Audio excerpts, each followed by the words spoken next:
Good afternoon, मेरा नाम सुप्रिया है और मैं संदीपन हायर सेकेंडरी स्कूल देवलाव की छात्रा कक्षा 11वीं की छात्रा हूँ। हमारा विषय भारत को समृद्ध बनाने को लेकर है, जिसमें हमने कुछ विषय बताने हैं भारत की संस्कृति एवं धरोहर के बारे में, और दूसरा हमारा टॉपिक है पानी को कैसे संरक्षित करें, और तीसरा टॉपिक है कि हम पृथ्वी को कैसे एक स्वस्थ पृथ्वी बनाएं।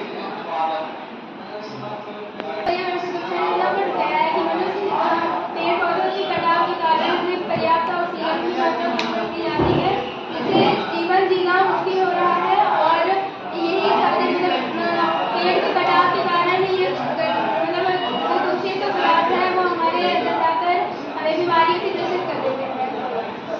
जल हमारे जीवन में महत्वपूर्ण स्रोत है।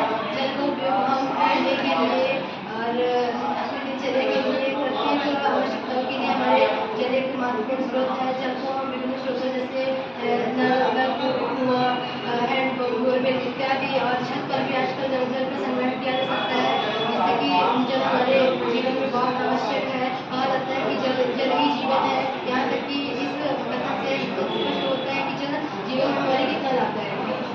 जल का महत्व हमारे जीवन में इतना बढ़ गया है कि ये एक सीमित साधन है, और यदि इसे हम वेस्ट करते हैं तो एक दिन ये है इसके जल के लिए हम निरंतर बोलेंगे, और जिससे कि हमारा भारत नीचे के स्तर की ओर चला जाएगा। तो जल संरक्षण के लिए यदि हम कहीं खुला करते हैं तो कहीं खुला जल कहते हैं उसे हम बंद कर दें, और जल को वेस्ट नहीं करना चाहिए, क्योंकि हमारे जीवन का इसी के उपलक्ष्य में रेमन जी ने सही कहा है कि रेमन पानी राखती है, बिन पानी सबसे पानी है नो ब्रेक मोती मार्च।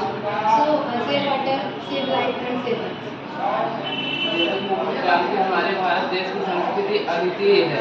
हमारे भारत देश में हमारा भारत देश संस्कृति एवं धरोहर से संपन्न है। यह हमारे भारत देश की संस्कृति अभी से नहीं बल्कि वैदिक युगों से चली आ रही है। हमारी भारत देश की संस्कृति आज संपूर्ण देशों से सबसे अलग एवं सबसे संपन्न है।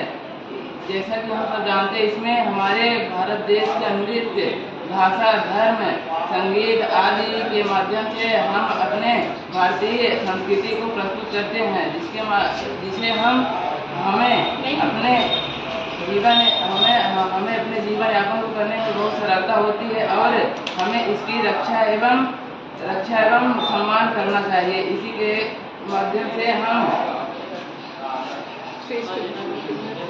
भारत और अपना भारत बनाना चाहते हैं।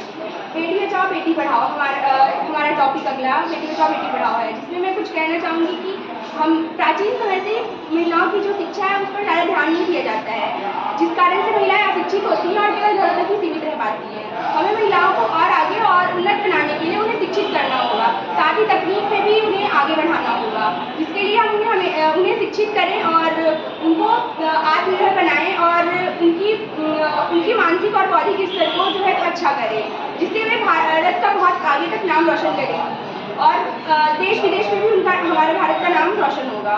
और भ्रूण हत्या दूसरा टॉपिक है कि भ्रूण हत्या बहुत ज़्यादा कराई जाती है। एक बेटी अगर पैदा होती है तो उसे एक अभिशाप माना जाता है, जिस कारण से भ्रूण हत्या ही पेट में गर्भ में उसकी हत्या करा दी जाती है, जो कि हमें नहीं कराना चाहिए, क्योंकि भगवान ने एक जीव को पैदा किया है और मारने का अधिकार भी उन्हीं के पास होता है, हमारे पास नहीं होता है, जिस कारण से हमें उन्हें नहीं मारना चाहिए। और ये एक तरह से उसके साथ एक बेटी के साथ नाइंसाफी होगी। हमें अपने देश को समृद्ध बनाने के लिए उसकी संस्कृति और शिक्षा को और अधिक उजागर करना चाहिए। हमारे देश में हमारी संस्कृति और शिक्षा बहुत ज़्यादा विद्यमान है। हर एक जगह पर हमारे भारत में हर एक जगह पर विविधताएं पाई जाती हैं। इन विविधताओं में एकता का स्वरूप पाया जाता है, जहाँ सभी लोग अपनी अपनी संस्कृति और सभ्यताओं को आपस में मिलजुल कर रीतियों को परंपराओं को निभाते हैं। और हमें अपनी जीवन शैली को कैसे सुधारना चाहिए। अपनी जीवन शैली को सुधारने के लिए हमें अपने आसपास सर्वप्रथम हमें पर्यावरण को समृद्ध बनाने के लिए हम अपनी जीवन शैली में किस प्रकार से सुधार कर सकते हैं और अपना कैसे योगदान दे सकते हैं अपने प्रतिदिन के जीवन में। उसके लिए सबसे पहले हमें खुद अपने अंदर एक परिवर्तन लाना होगा, जिसके लिए हमें अपने आसपास के पर्यावरण को स्वच्छ रखना होगा, क्योंकि जब एक व्यक्ति अपने अंदर बदलाव लाता है तो इससे एक समुदाय बनता है और समुदाय में भी बदलाव आता है और समुदाय से राष्ट्र का निर्माण होता है और राष्ट्र का निर्माण होने से सभी